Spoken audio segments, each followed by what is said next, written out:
Now, poetry, an exercise in feeling rather than logic, is how I would go about describing it.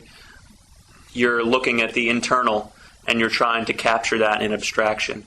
You're not looking, when in a poem, typically, to describe something in a way where people goes, oh, yes, I recognize that. I could see that in the corner of my street. You want people to go, yes, I recognize that in here.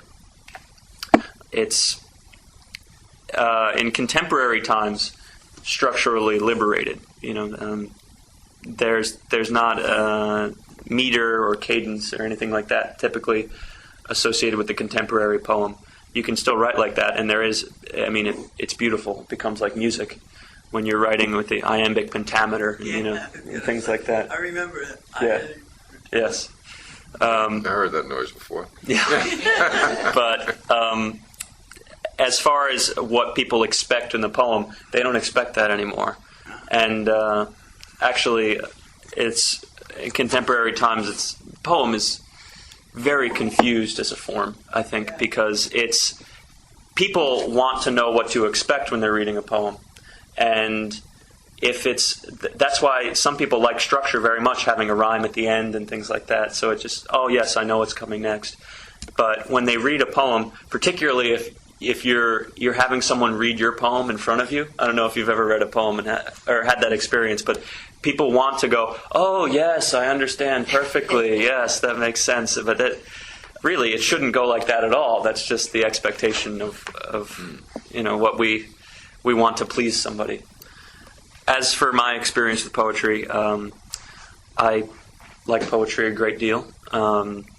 I made a CD called The Events of Election '08 that I did. I was very interested in the election back then. So each week for, I think, 36 weeks, I wrote a different poem about whatever was going on politically at the time. Really? Yes, and then I took the ones that I thought were the best 15, and I made a compilation CD and been selling it. Things like Selling that. it, great. Yeah. You gotta So, play it for us. I don't have a copy with me, How unfortunately. do you sell it? I sell it online, just kind of to friends, things like that. Great. I didn't have a distributor with it yet, but the thing that I like about that particular election is I think it's not like Bush Dukakis. I think it's something that's going to stand the test of time to a degree, and people are going to be looking back on it. So I wanted to capture it in a way that wasn't the way that the blogs were doing it or the way that CNN was doing it, but doing it in a way that kind of captured the feeling of the time rather than the way that things played out. So, and it was, I don't know how interested people were in the election at the time, but very fascinating between Obama and Sarah Palin and John McCain, and then the Hillary Clinton and Barack Obama primary going up to it. I found it very fascinating. Yeah.